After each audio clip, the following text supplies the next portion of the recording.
Namami Bhagavatpadam Shankaram Lokashankaram Shankaram Shankaracharyam Keshavam Badarayanam Sutra Bhashya Kritau Vande Bhagavantau Punah Punaha Ishvaro Gururatmeti Murti Bhedu Vibhagine Vyomavat Vyapta Dehaya Dakshinamurtaye Namaha Gukarastva Andhakaro Vai Rukarastva Nivartakaha Andhakara Nirodhitvat Gururitya Vidhiyate Sadashiva Samarambham Shankaracharya Madhyamam Asmadacharya Paryantam Vande Guru Paramparam.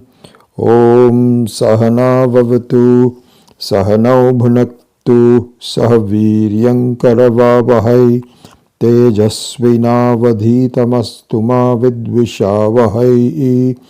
Om Shanti Shanti Shanti. Namah Shri Shankarananda Guru Padambujanmane Savilasa Mahamoha Graha Grasaika Karmane.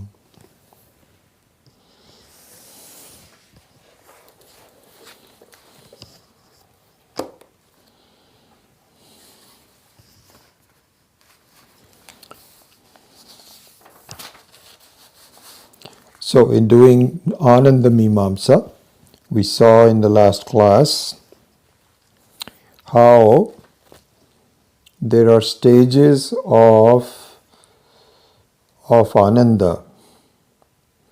Even though the source of Ananda is source of joy, Ananda means joy, pure happiness, peacefulness, not wanting anyness, fullness.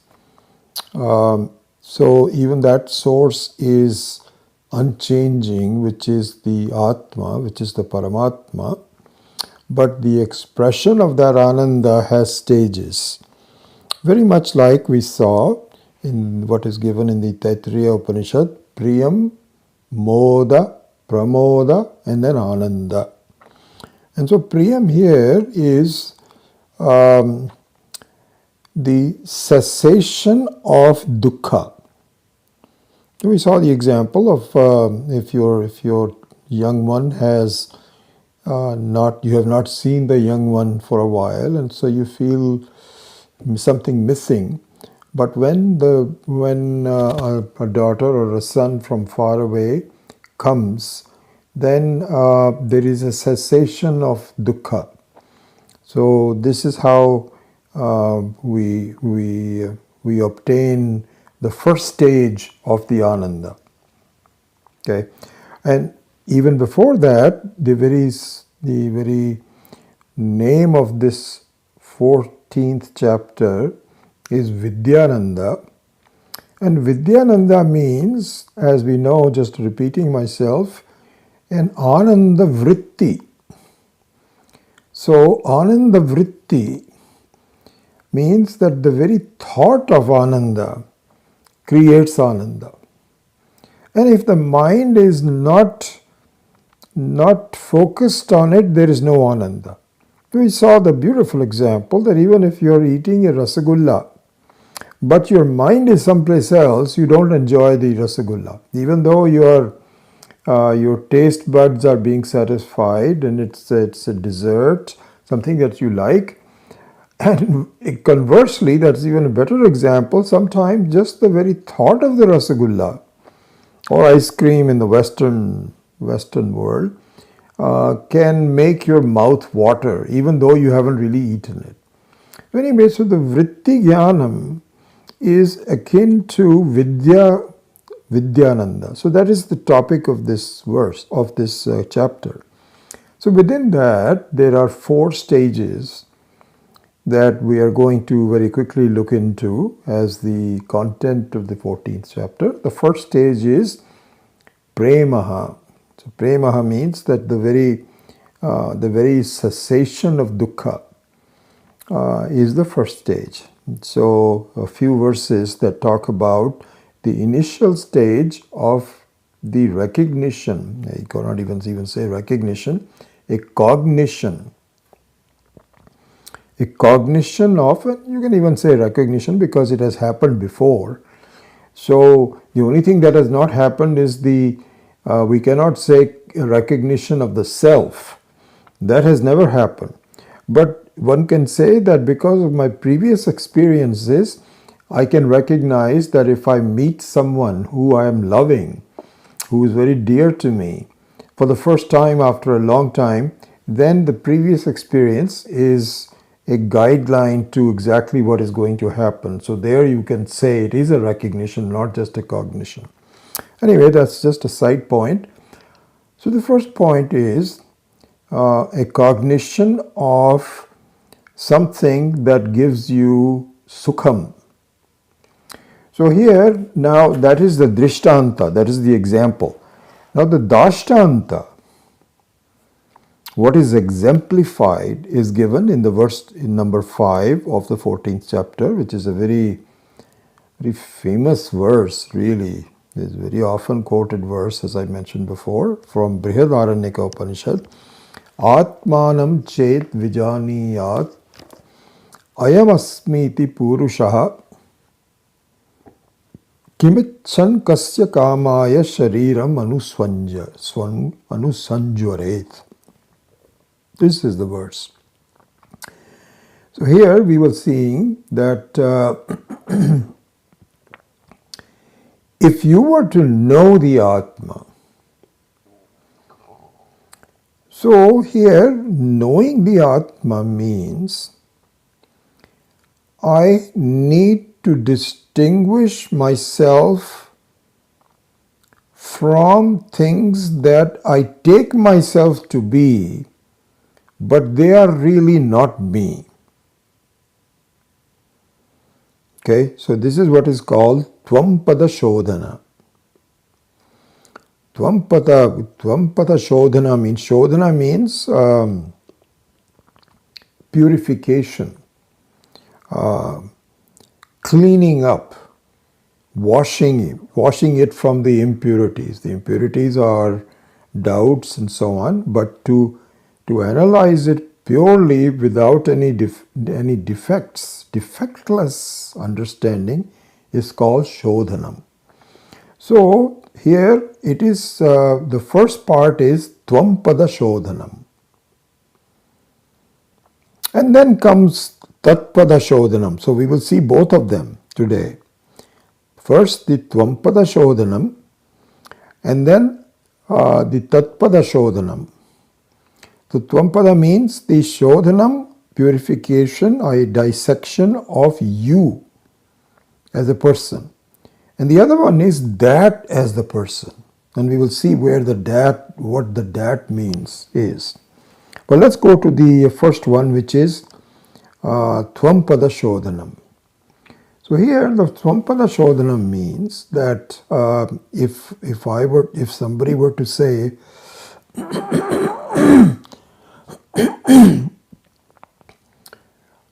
if somebody were to say, supposing there's a people sitting in the class and I ask someone, please come and get this book from me. So the question is, who am I pointing to? Who am I pointing to?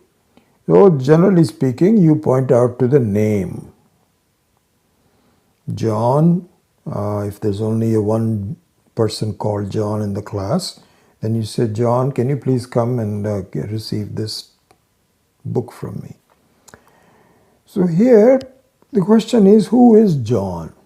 What does it John consist of? So John consists of certainly a body, but the body cannot come by itself, right? Body cannot come by itself. In fact, if John is asleep and I say, John, please come Nothing will happen. Because the body is still there, sitting up, as it was in the waking state. So the body doesn't come. The body is made to come. By who? By the mind. The mind, along with the sense organs, hears his name and says, this person wants me to go to him and receive something, a book. So the mind is the one that tells the body, please get up, fold whatever you're reading, and please start walking. So the mind is so John is the mind. Can the mind do it itself, or does it need something else? So the mind is, really speaking, a jada, means an inert. It's like a machine. It is like an appliance, as we have seen many times. So really, until you have the conscious entity in the mind cannot really empower itself and empower the body to move. So there is something that is behind the body and the mind. And then we can also finish off the Karana Sharira. So the Karana Sharira is that there is an ignorance that makes John think that he is the body and the mind.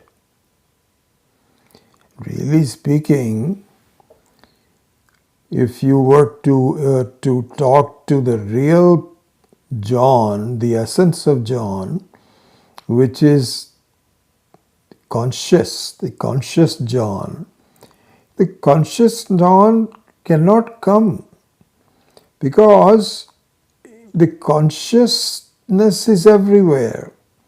It cannot move.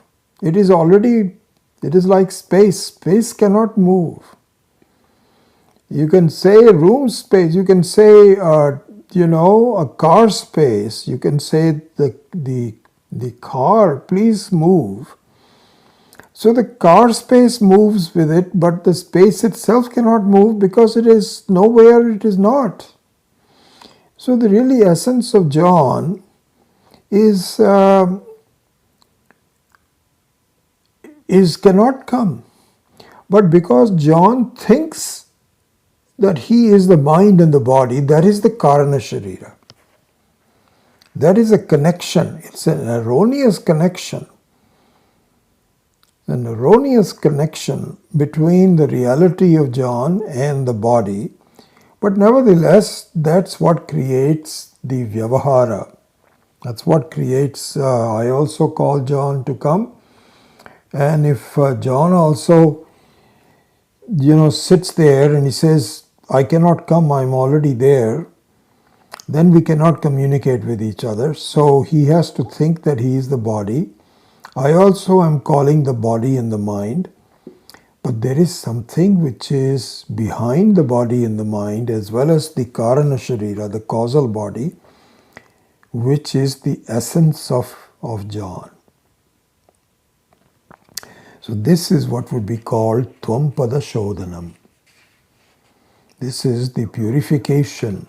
Purification means to clearly delineate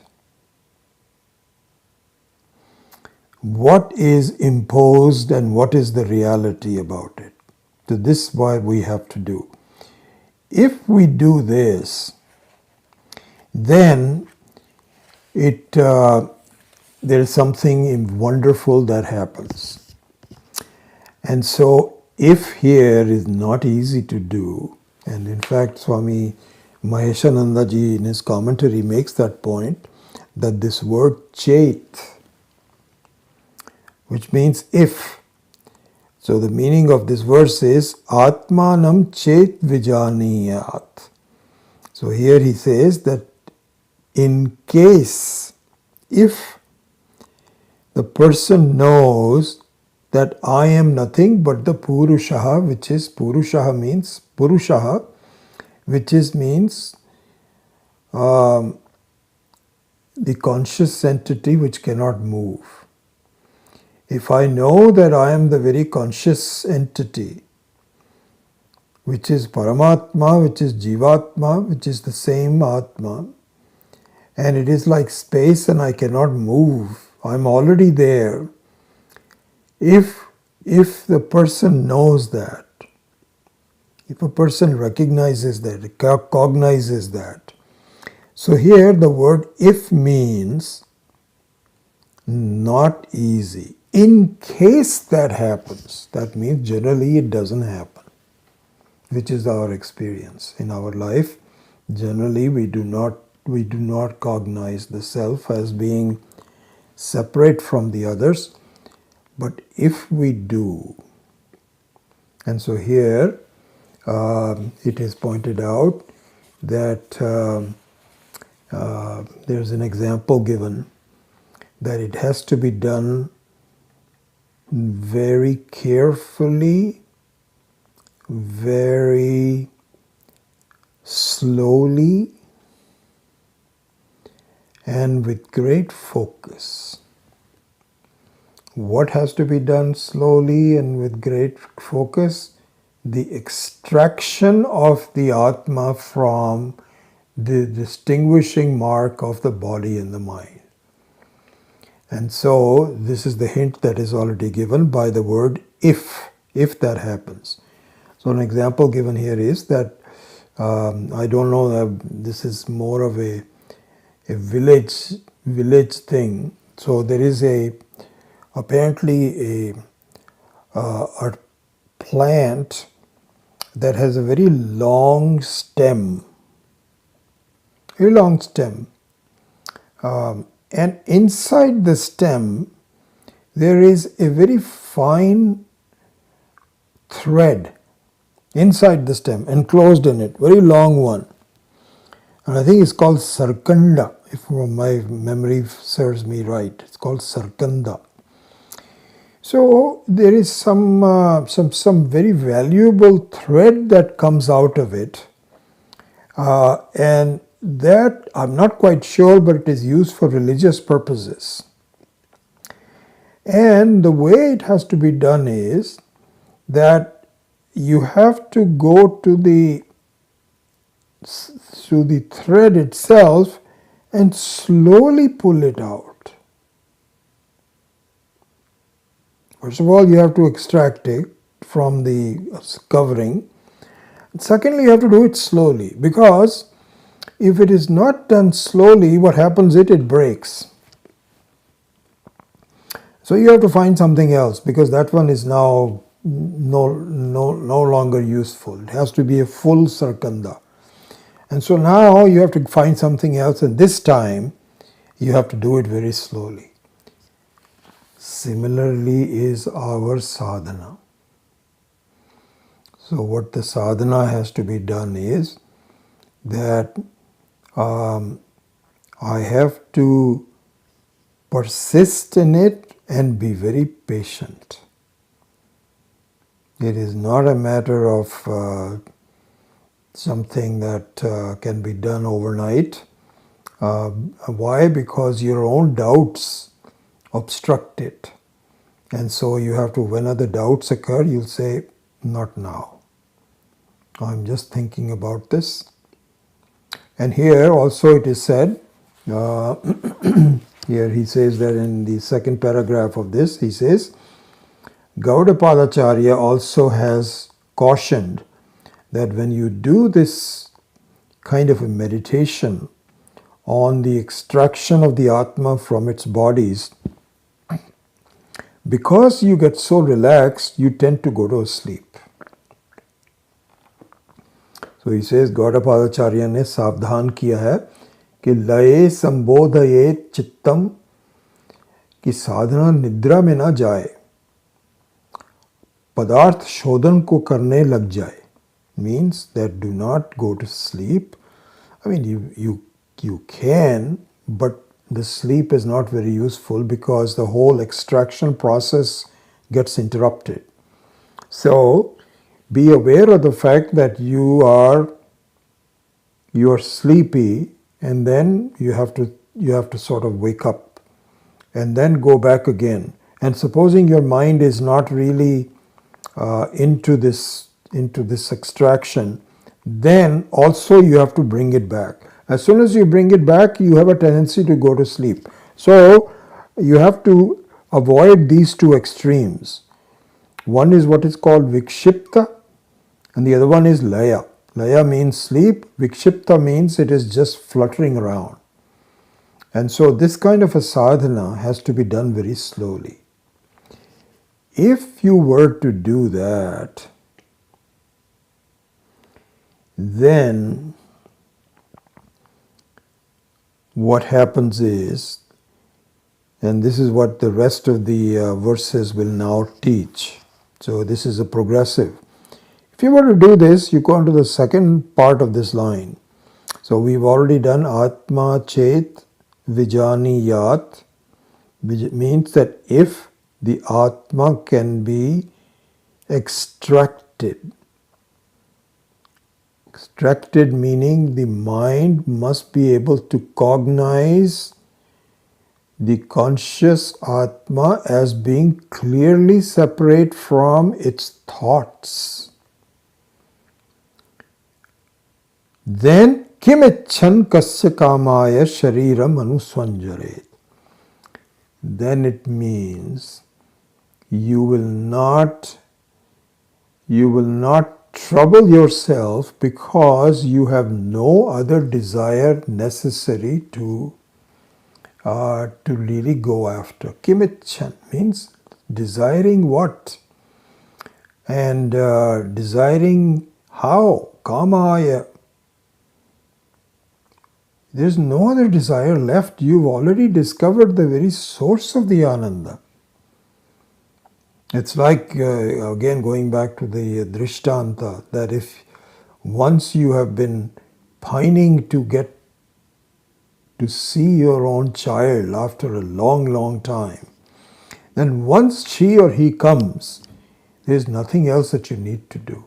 You are now completely focused on making sure that you are able to touch that person, embrace that person, take her home.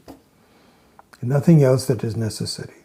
At that time, whether you're hungry or there is a headache, all of that disappears from it. So, kimichan kasya kamaya shariram anusanjvaret. So this is the beginning of this whole process. Okay, so now the next one is number 6 and 7. Verses number 6 and 7.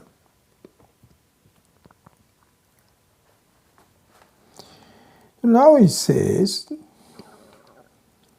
to set up the stage for this kind of a this is a Mahavakya really speaking, because this is both Tvampada Shodhanam as well as Tatpada Shodhanam, all rolled into one.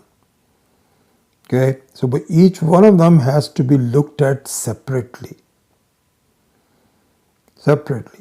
So he says, Jivatma Paramatma Chet iti Atma Dvivida Iritaha Chitta Tadatmyat Tribhihi Dehaihi Jivaha San Bhoktratam Vrajet.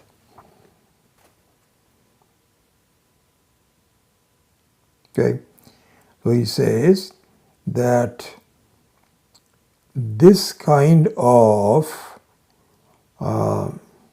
discrimination, this kind of extraction between what is the reality and what is the imposition on the reality. So adhisthana and all the covering of the adhisthana by some name and form, etc., is of one of two kinds. What are the two kinds? One is Jivatma and the other one is Paramatma. And they all appear to be different from each other. And once you do the extraction, once you do the analysis, they become the same. But until then, they appear to be two different people. So this one, this whole idea of what I'm going to be explaining in the next few minutes about these verses can perhaps be done in the form of a meditation. Let's do a short meditation.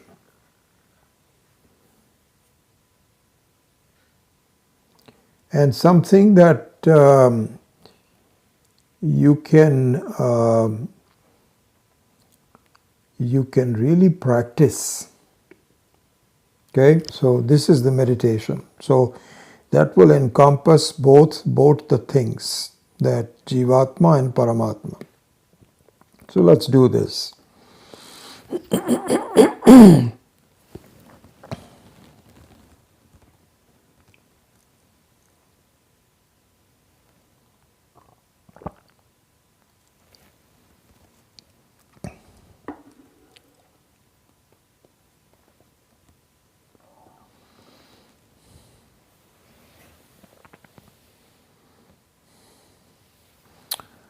So if you just kindly follow me, I won't turn off the lights, but it will be a short meditation, so I don't want to go through all that.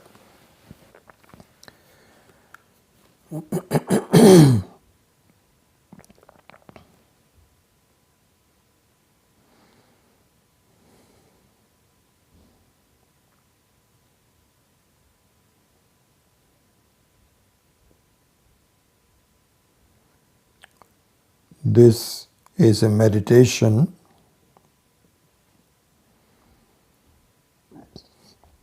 that one can practice doing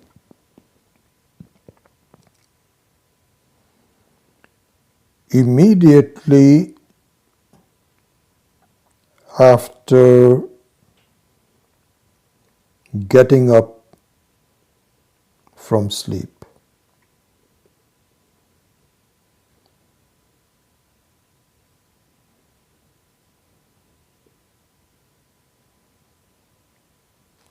You can do this meditation the moment your sleep leaves you.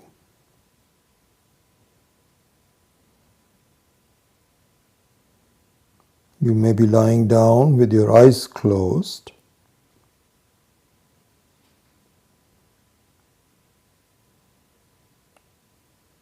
And this meditation, this nididhyasanam, can be done.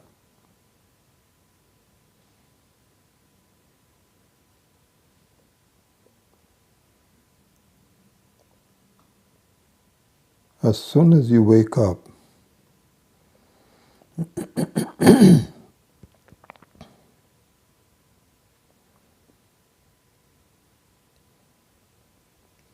be aware of the fact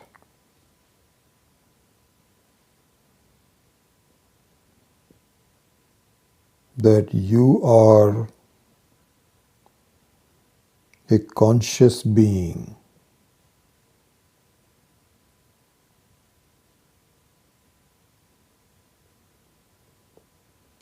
Effortlessly,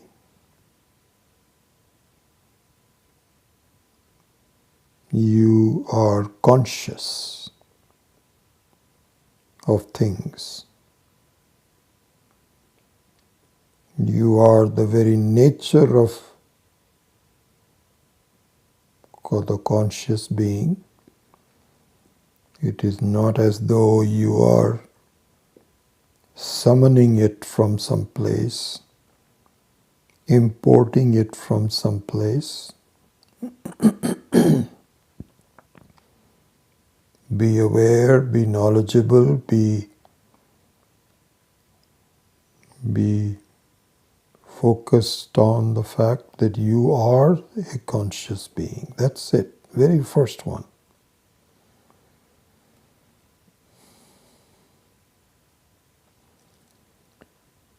The second thing is, all this can be done without a lot of time and distance or anything. It can happen all very quickly. But the second thing that you should be aware of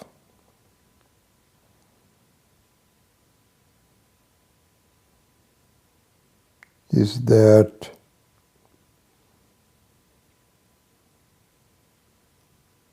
you are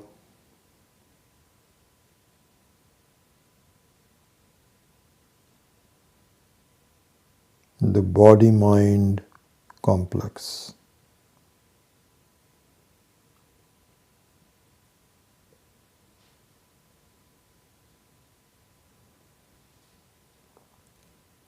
You are the body-mind complex. This is a series of thoughts.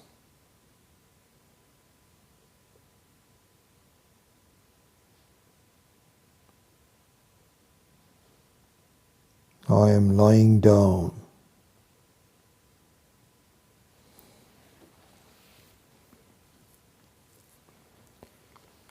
So this thought that I am lying down is the cognition of the body.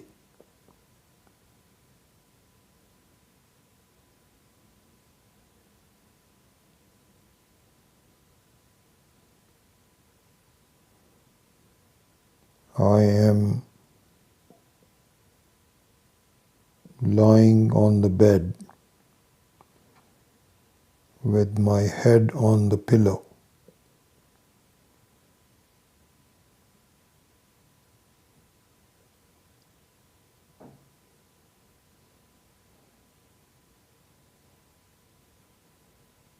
I am experiencing lying down.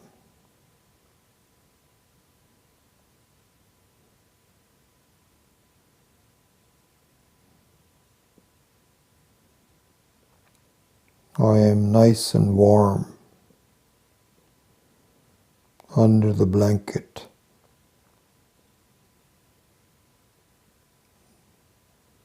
I am experiencing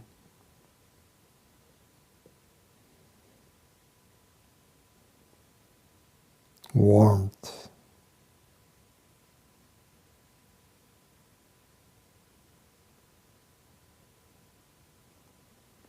I am touching the bed.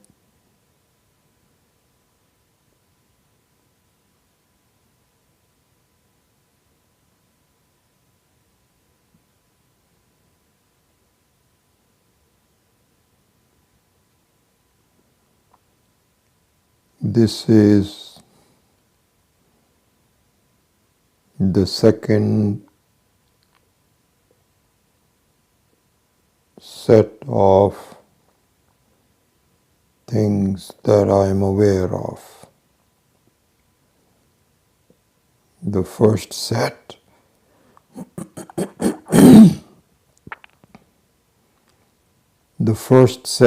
is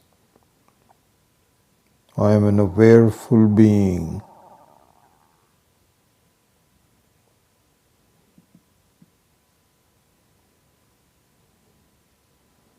The second set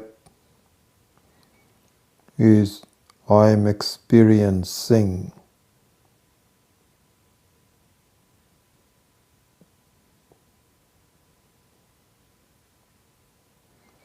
The third set of thoughts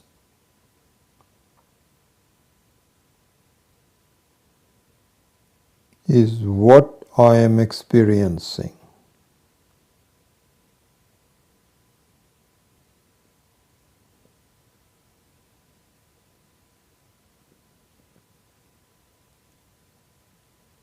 We already entered that third set when we said the softness of the sheets, the warmth underneath the blanket. You can now open your eyes and see the walls and the light coming in from the windows. Perhaps the trees outside, the furniture in the room, and so on.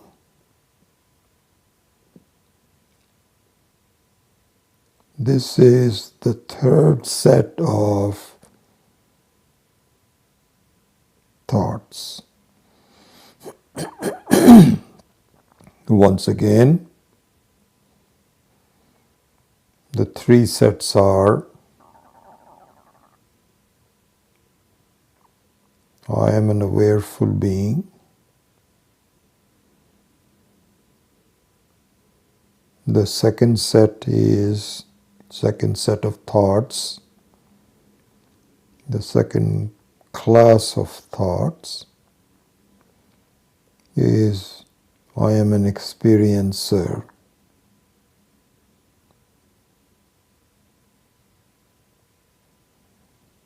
And the third set of thoughts is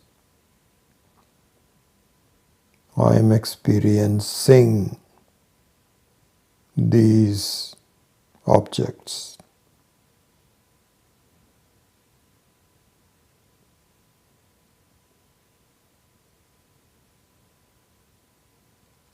Notice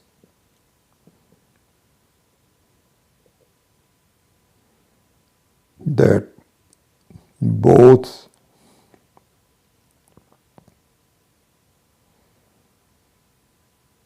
the experiencer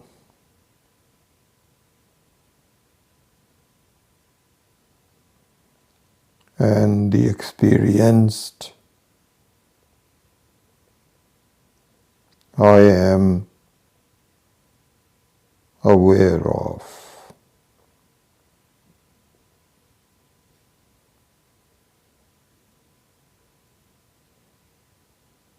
Notice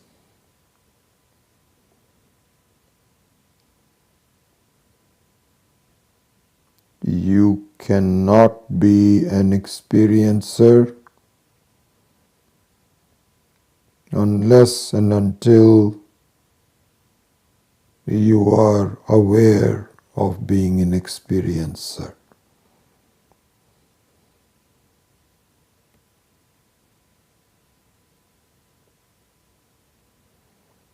Similarly,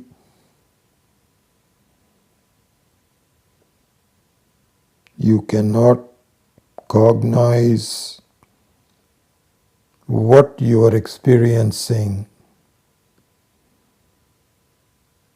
without you being the awareness.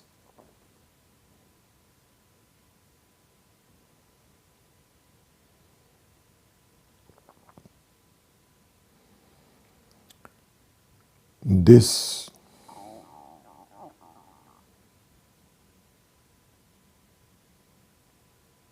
short meditation, this short focus is very useful to do the moment you wake up.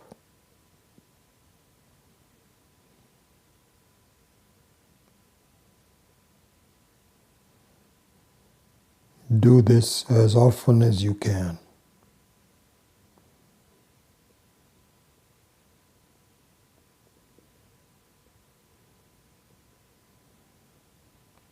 Om Shanti Shanti Shanti.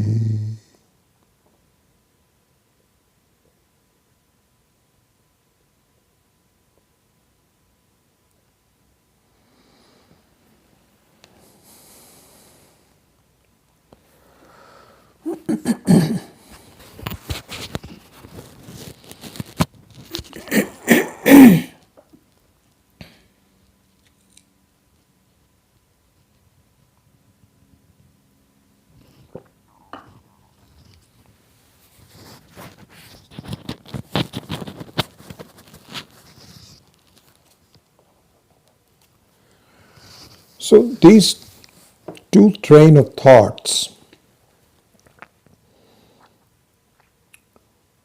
one that I am the experiencer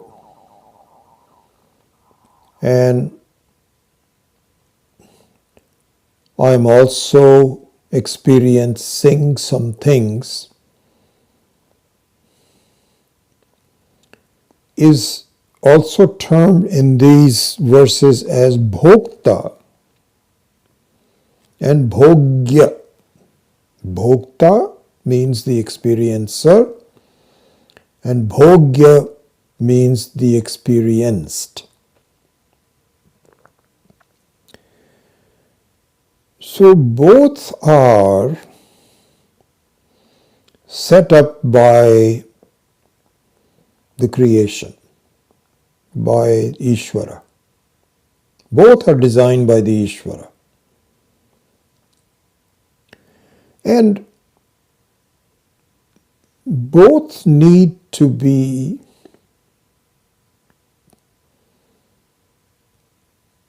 cognized and be aware of and analyzed. Both the bhokya as well as the bhokta. Both the bhokta as well as the bhogya, to keep the same sequence. And in the analysis,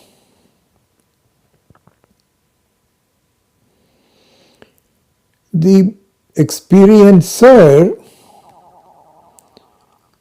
would be called Jivatma.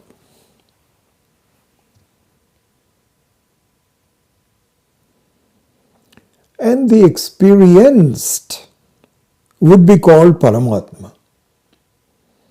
These are simply words. You can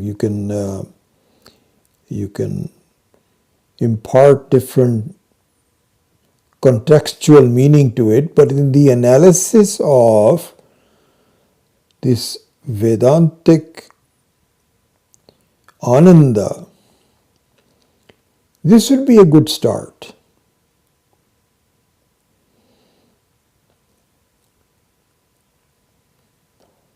And really the funny part of that is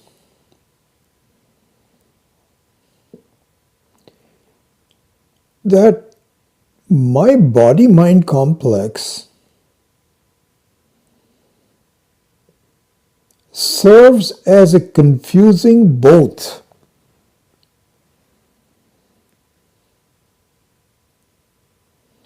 Why? Because it is also the experiencer as well as the experienced, isn't it?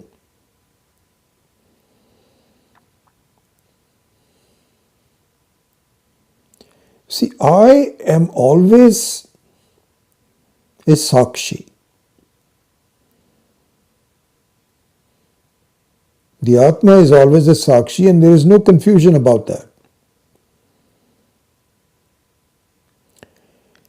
And the world that I cognize is always separate from me. That's not me initially. That it is me comes much later on. But initially, for a long time, the world appears to be separate from me. But the world, meaning anything which is created that I recognize, is not me. But when it comes to my own body and mind, it's a double standard. Very confusing, because I am both the experiencer as well as I can tell this is my body.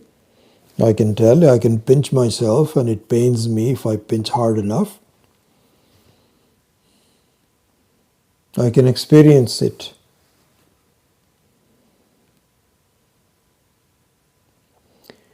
But like a dream,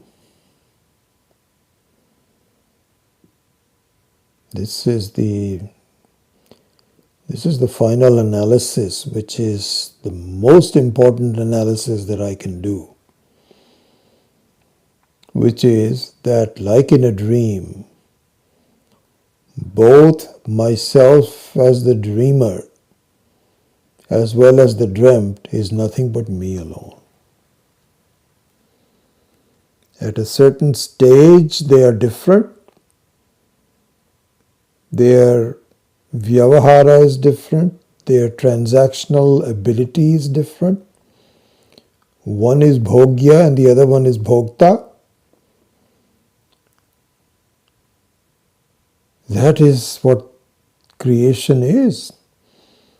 The whole creation consists of a make-believe that I am just the bhokta and the world is the bhogya. I am a dreamer and the rest of it is dreamt.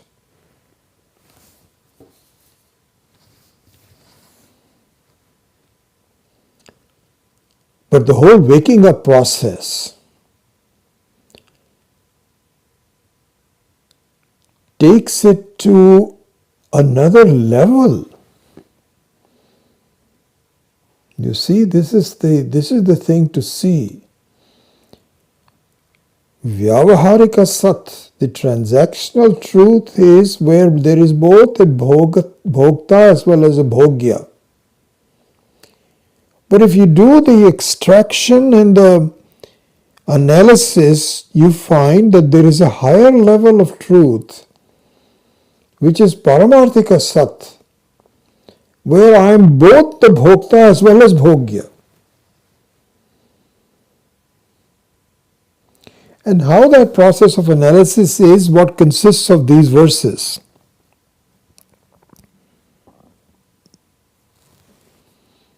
So if you really look at the commentaries on this, and if we had more time, we'll go through individually, but basically this is what it is. So for example, take verse number 7. So verse number 7 basically gives you the elements of the analysis that what appears to be the world outside is really Paramatma, which is none other than me.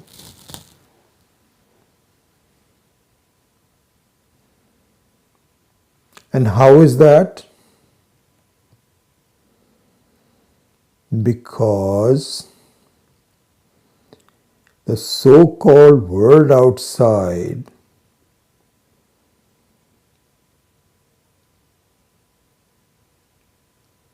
it is cognized and it creates an emotion in me. Asti bhati priyam. Nama rupa iti ancha panchakam, not panchakam. Asti bhati priyam nama rupa iti ancha is the amsha panchakam. Adyatrayam brahma rupam jagat rupam tatodvayam. Drikdrishya viveka, which I think might have been borrowed from one of the Upanishads. I've never really found that out, but it must be. No, it doesn't have to be. It could be an original as a Prakarana Grantha. So there it says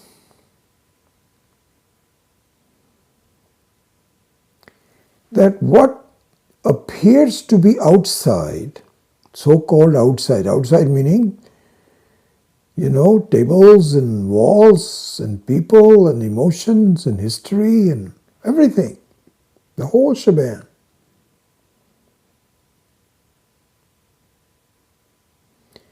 They have three common components, which is they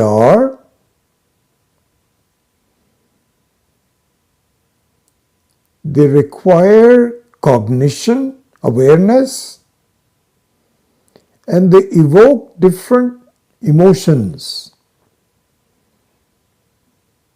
good and bad, pleasant and unpleasant.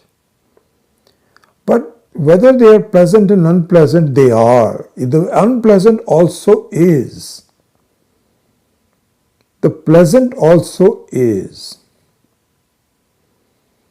The pleasant also is cognized. The unpleasant also is cognized. It's the same cognition, awareness.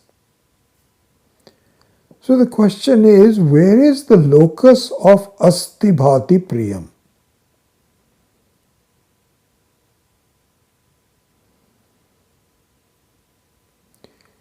So the possibilities are that everything that I see has its own asti.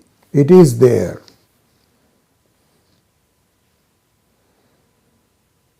And so if I cognize different things, they come into existence or they go out of existence.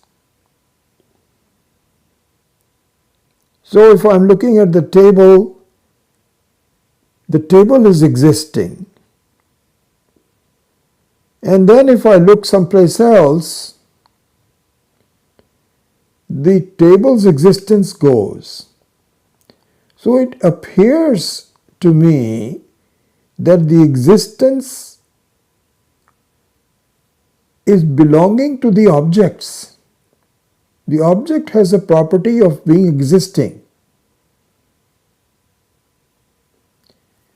But this is an erroneous conclusion. The correct conclusion is that I am the constant existence. I am the existence. The existence is not the property of objects, it is the very nature of Atma, me. Then what happens? If my drishti, if my vision turns to a table, then the table has a certain name and form, and it borrows the existence from me. It is not a separate existence. So the tables and chairs and walls can disappear, but my existence remains the same.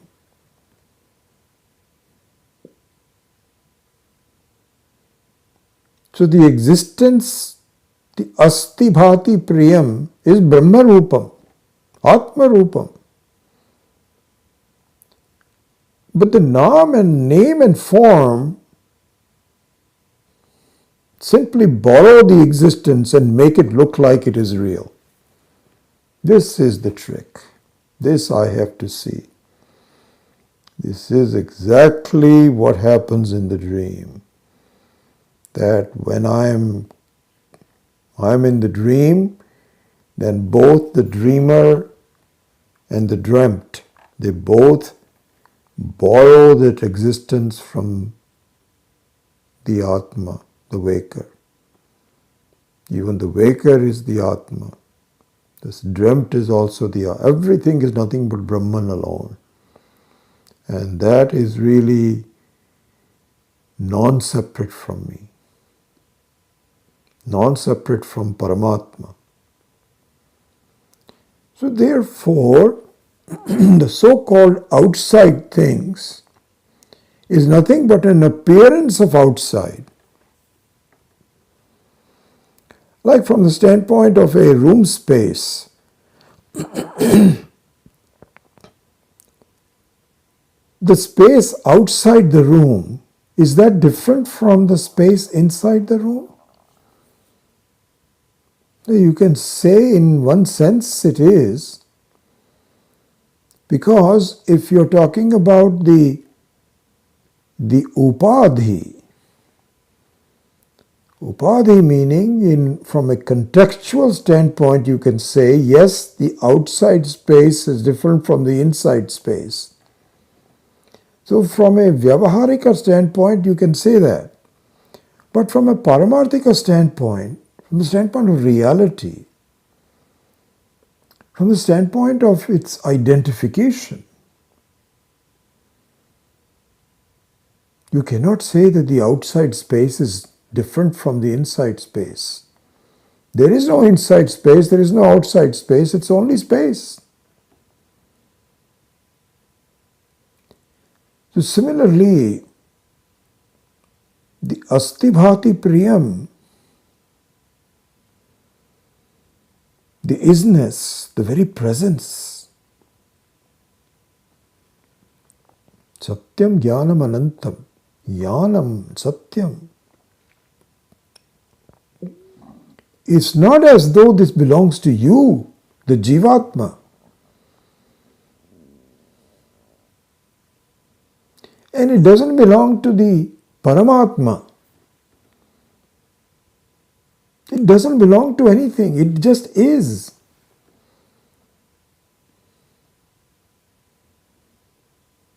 There the distinction between Jiva and the Ishvara goes away.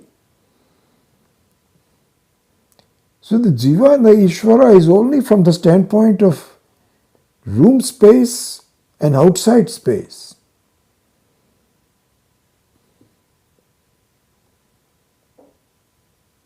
So even the definition of Ishvara is also only from the standpoint of Vyavaharika Sat. But in the Paramarthika Sat, you cannot say this is mine. We say this, that what looks like outside is really you.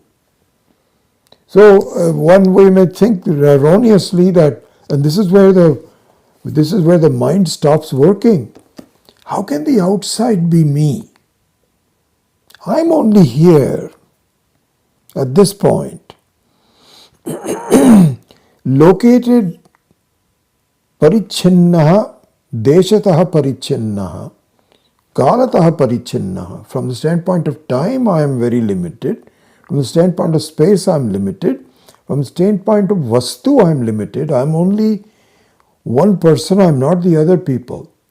How can you say that the outside is all me? It doesn't make any sense. And my mind also says, what? This is not right. But here's the mistake.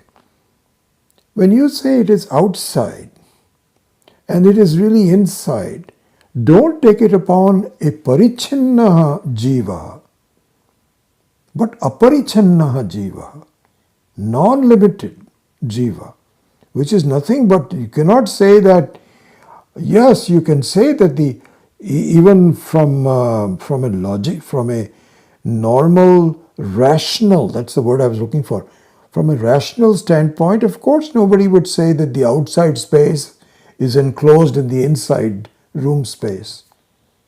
Are we so stupid to be able to say that? No.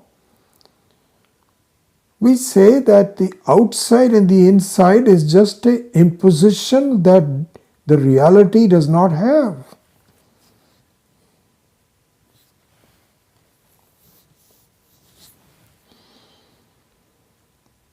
So this is in the 7th verse that talks about all the vishayas, all the things,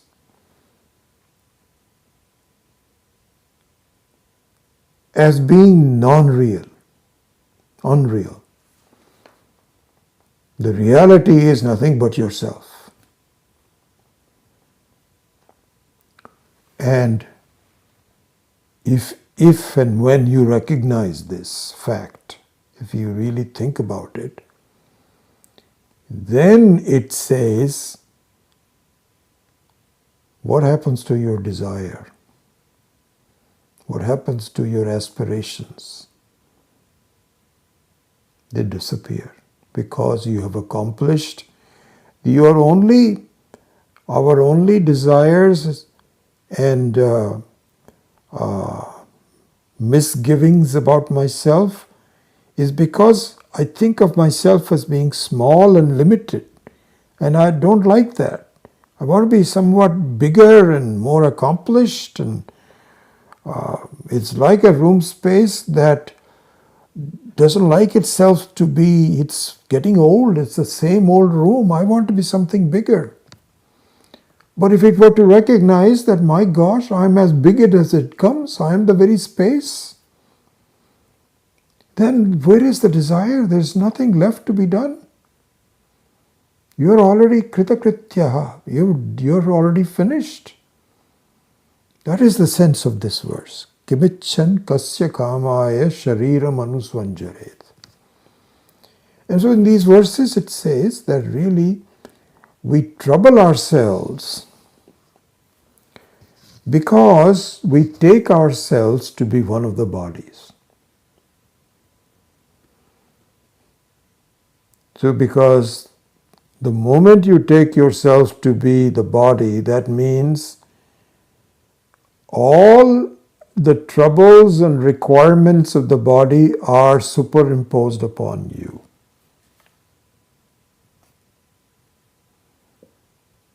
That the body is painful, and you can define all the sense organs and the organs of actions that are failing. All are superimposed on yourself because that distinction has not been made yet.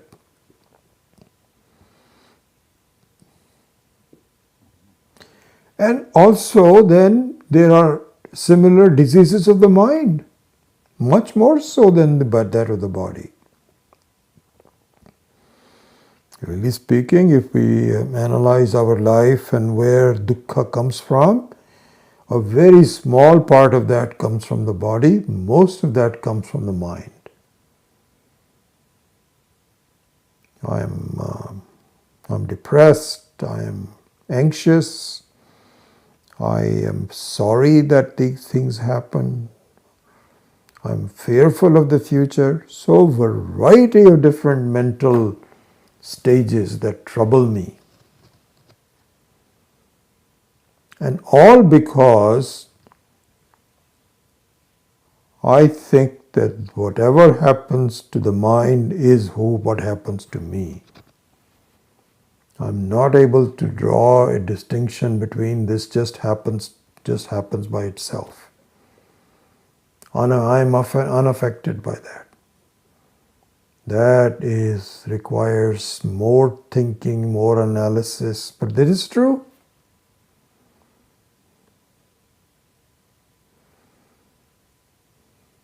It's just like, for example, you can say that in an enclosed room, if the room space has an identity that I am the enclosed room, I am the enclosed space, then if something happens to the room, like supposing there is smokiness inside, or there's noise or something, that's taken on to yourself. And it requires a fair amount of analysis to say, no, I am the very space that is unaffected. And let it happen. Let the smoke happen. I enjoy the smoke because that's not me. Noise happens, it's okay. So this is what is being talked about. That really speaking, until the analysis is done between the bhokta and the Jivatma. And similarly, the Bhogya and the Paramatma, until this is done, then I burden myself unnecessarily into kamana and so on, about desiring things, feeling bad about myself. All that is very natural if I take the superimposition of the body onto myself. But if it is recognized by careful analysis, slow and steady analysis, that that's not me, I am somebody different from that, it's done. I enjoy. And so then some more things talked about here is that the role of prarabdha karma. So prarabdha karma means that the vasanas resulting from the prarabdha continues on even after I understand things. This is the force of habit.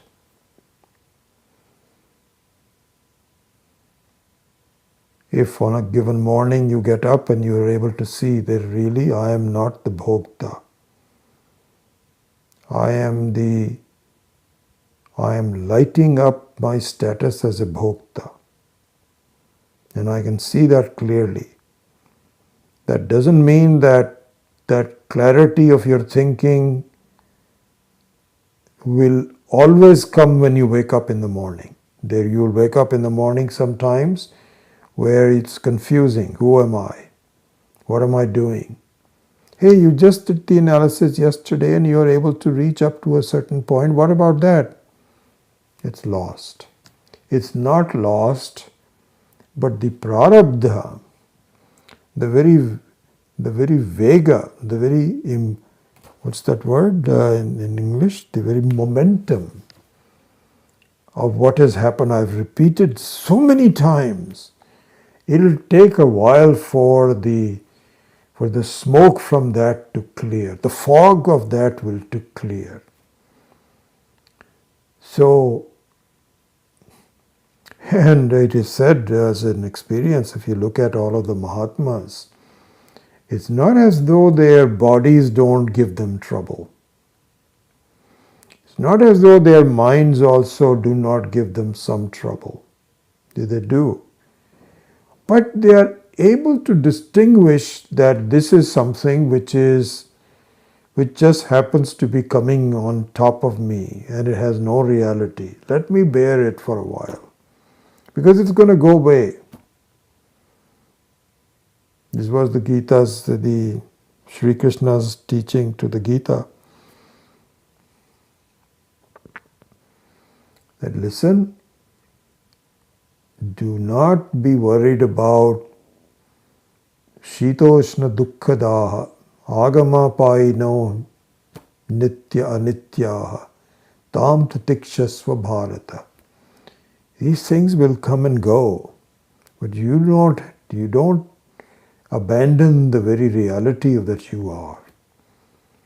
So here it means that really speaking, from the standpoint of a jnani, as Swami Maheshananji also pointed out, and all the other acharyas, that from the standpoint of a jnani, some dukkha will continue to happen because those are prarabdha driven karma phala from papa and punya. But the jnani doesn't get disturbed by that. So there is actually a distinction between, for example, if you look at the needs of the body. So this is a good way to look at it. If you look at the needs of the body, supposing you feel hungry. So the hunger was given by Ishvara. It's not Jiva Srishti, it is Ishvara Srishti. Because the moment you took on took on the status of being a human being, a living human being means you have to eat, you have to eliminate, you have to maintain, and that means that hunger is also part of the creation. It's a very beautiful part of the creation, because in order to maintain your health, you cannot do it without eating. You cannot just live on air. You have to eat. And so eating, that means that hunger will, and when do you eat? Sometimes people forget to eat. And it's not good. It has to be done in a very measured way. So the eating and the hunger is a Ishvara Srishti, and it is very good. It's okay. Doesn't cause any problem. What causes a problem is if you don't just want to eat, you want to eat something specific that is likable to you.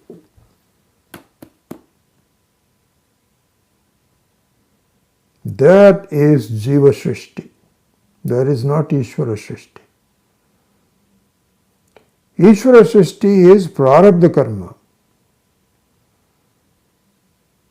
Because yes, you can say that there was certain karma that you did in the previous lives that made you take this form as a human being with a certain disposition.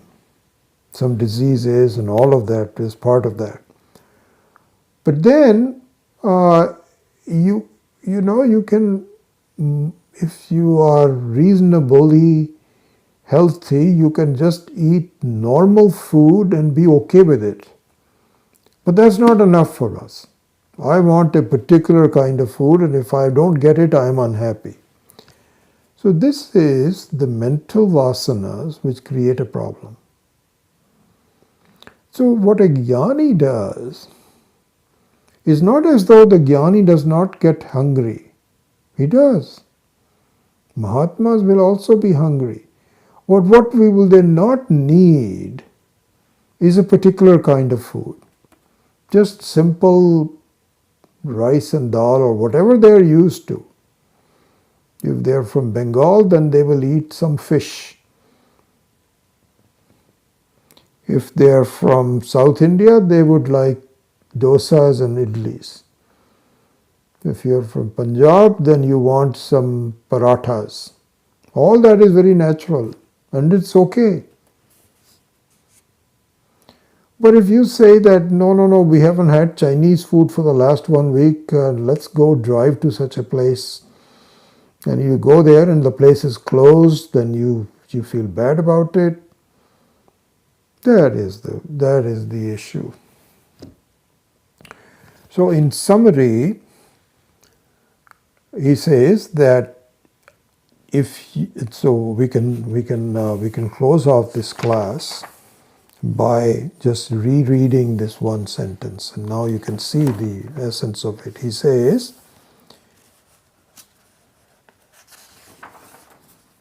Atmanam chet vijaniyat.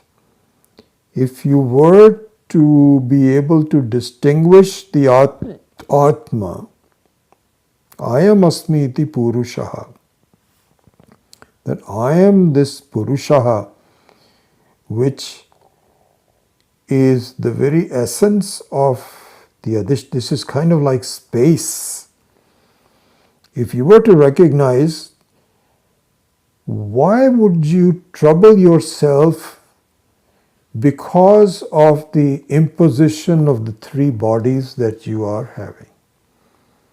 Kimichan kasya kamaya shariram anusvanjaret. You will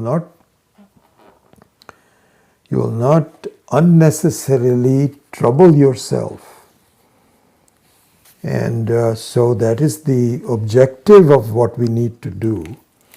Atmanam chet vijaniyat. Ayam asmiti purusha kimichan kasya kamaya shariram manusvanjaret. So this is the first level of ananda. Then there will be, there are 4 levels of ananda that we are going to see in this chapter. So the first one is simple premaha, means that you will aspire to be the Atma. The second one is moda, pramoda, and the fourth one is ananda. So we'll go into all 4 of them. And I personally think that we have done enough for checking off the first section of the 4.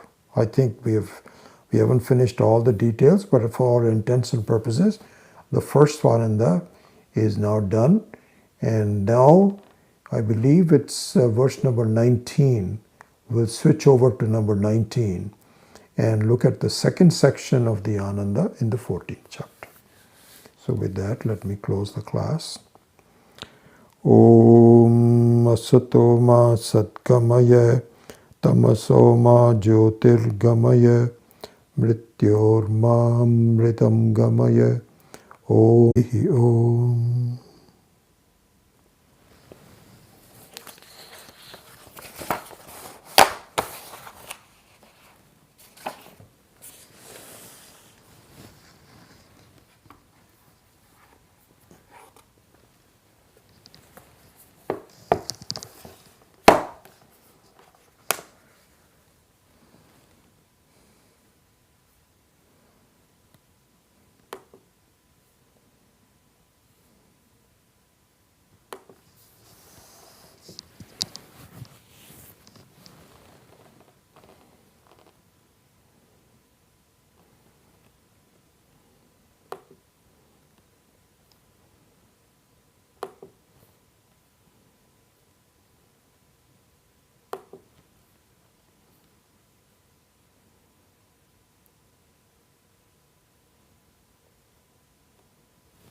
So Balamaniji's question, can sadhana, meditation, be meditation in any form of God? Yes, of course. It can be done in any form of God, but from a Vedantic standpoint, the study of the self, the God in the form of the self is the most direct form of meditation. And so there, the Paramatma, whether you are doing it in the form of a sakara, in the form of a particular form, there you can do either Vishnu or Shiva or Narayana. But then to understand the meaning of behind Shiva and Narayana and Vishnu is important. You can do it just as a form, Ganesha, for example, or Shakti, any kind of a Shakti. You can do that. That itself will be very useful. But if you were to pray to a sakara so that the nirakara form of that God, which is nothing but yourself, nirakara means total space, not just a particular space, then that is the most effective and helpful to you in your meditation. So it is said that we can, if we pray to any god, it is not as effective because you are creating a distance between that God and yourself. You will say, I'm praying to you. Supposing you say, I'm praying to you, I'm doing the puja. That means that I'm different from you. So that means that you're limiting God to say, you're not me. I'm just this one person, and you're not me. And so supposing there are thousands of people sitting there doing meditation, everybody saying, you are not me, I'm just doing it to Vishnu. So that means that 1,000 people are not Vishnu. And then you can extend that to millions of people, infinite number of people, they'll say, that's not me. That's not as powerful, it's not as truthful as to say that you and I are the same. Please remove my sense of duality from you. I'm foolish enough to say that I am separate from you. Can you please recognize, make me see that you are really me. I am not separate from you. That level of devotion, of bhakti is the best. So that's the way I would answer your question about can sadhana be meditation, any form of God. But given that, to start off with, you can just do a sadhana on the Ishta Devata, whatever Devata is most dear to you. But eventually you will say, will you please finally remove any distinction between the two of us. Okay. So a reminder that we will have no classes for the next 2 weeks. I'll send you a confirming email, but because of Swami Paramatmananda's talks, both the next Tuesday and the one after that, both the cameras will be used for his recording of his talks, and I will not be able to use it in this house. So I just want to remind you of that. But I will confirm it with a WhatsApp message that you can just see. So I just want to remind you of that. All right. If there's no other questions, then I will take your leave and we will see you later.